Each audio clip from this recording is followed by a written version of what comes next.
नवी मुंबईच्या ऐरोली सेक्टर 20 मध्ये एक धक्कादायक घटना घडली असून रहिवाशी इमारतीची संरक्षक भिंत अचानक कोसळली।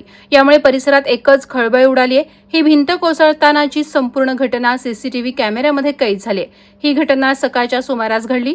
रहिवासी इमारतीच्या कंपाऊंडची भिंत काही सेकंदातच जमीनदोस्त झाली। विशेष म्हणजे या भिंतीला लागून काही दुचाकी गाड्या उभ्या होत्या।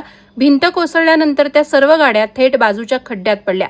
सुदैवाने यामध्ये कोणतीही जीवितहानी झाली नाही, मात्र मोठ्या आर्थिक नुकसानीची शक्यता व्यक्त करण्यात येते। घटनास्थळी बाजूलाच एका नवीन इमारतीचं बांधकाम सुरू आहे। स्थानिक नागरिकांच्या म्हणण्यानुसार या बांधकामामुळेच भिंतीच्या बाजूची जमीन सैल झाली होती।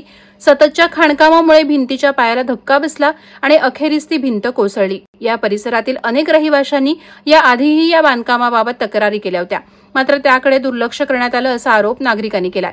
व्हिडिओमध्ये स्पष्टपणे दिसतंय की काही क्षणापूर्वी सर्व काही सुरळीत आहे। अचानक भिंतीला झटका बसतो आणि ती संपूर्णपणे खाली कोसळते। काही सेकंदातच सिमेंटच्या ढिगाऱ्यात दुचाकी गाड्या गायब होतात। घटनेच्या वेळी एखादी व्यक्ती जर तिथे उपस्थित असती तर मोठी जीवितहानी झाली असती। त्यामुळे रहिवाशांच्या सुरक्षेचा मुद्दा पुन्हा एकदा ऐरणीवर आला आहे। वादळवारा लाईव्हसाठी न्यूज ब्युरो, नवी मुंबई। नवी मुंबई व रायगड जिल्ह्यातील ताज्या बातम्या आणि घडामोडींसाठी सबस्क्राईब करा वादळवारा लाईव्ह चॅनल आणि दाबा बेल आयकॉन।